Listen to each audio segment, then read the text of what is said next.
ए पोरींनो, काय हो पप्पा? अरे आज कशाचा पेपर होता? पप्पा आज मराठीचा पेपर होता. अरे मराठीचा पेपर होता? आज तो सोपा पेपर होता. पास होता ना नक्की? दीदी माझे सगळे प्रश्न लिहिलेत. हो का नाही पास? अगं माझा राहिला शेवटचा 10 मार्काचा प्रश्न. 10 मार्काचा राहिला ना फक्त. जाऊ दे मग 80 पैकी 70 मार्क पडतील आणि मला 80 पैकी 80 मार्क पडतील. हा पप्पा पास हो. अरे वा वा वा वा, दाखव बरं प्रश्नपत्रिका. अरे वा, अरे वैशू पेपर तो सोपा होता. अहो पप्पा सोप्पा होता म्हणून तर मला 80 पैकी 80 मार्क पडणार आहेत. हा पप्पा माझा फक्त शेवटचा प्रश्न राहिलाय, मला 70 मार्क पडतील. अरे वा वा वा वा, वैशू याचं काय उत्तर लिहिलं रे? याचं आणि उत्तर ओ पप्पा काय चेष्टा लावली? अगं वैशू, अरे ह्या प्रश्नाचं उत्तर काय लिहिलं? उत्तर लिहायचं होतं काय? अय वैशू उत्तर लिहायचं होतं. ए बाई मला तरी काय माहित. ओ पप्पा हे कुठून आणलं उत्तर?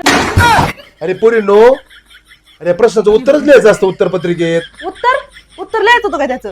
अहो पप्पा तरी मी विचार केलता ह्याच्यात उत्तर लिहायला जागा आहे. मग मी आमच्या ना सुपरवायझर मॅडमला विचारलं होतं याचं उत्तर काय लिहायचं, पण त्या काय म्हणल्या मला नाही माहित. अहो पप्पा मग मी बी विचार केला, मी बी किस खेत की मुली हू, मग मी पण नाही लिहिलं.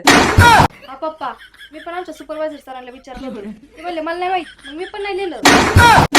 ए पोरींनो, अरे ते मॅडम सर तुम्हाला कशाला सांगते? तुम्ही वर्षभर काय जेवले काय, अभ्यास नाही केला काय? हा पप्पा अभ्यास तर केलता, पण जो आम्ही अभ्यास केला तोच नाही आला. अरे टोनगे हो, 12 महिने काय केलं मग शाळेत जाऊन तुम्ही?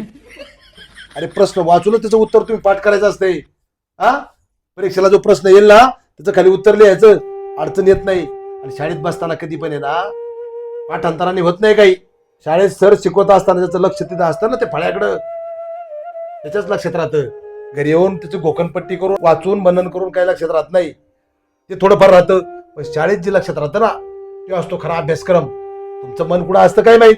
घराकडं खायचं प्यायचं आराम करायचा, होतड्या मारायच्या.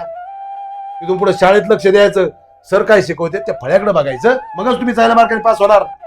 बरं का मित्रांनो, शाळेत सर शिकवत असताना बारकाईने लक्ष द्या, तरच तुम्ही पास होणार. तुमच्या मेंदूत त्या गोष्टी बसणार इथं.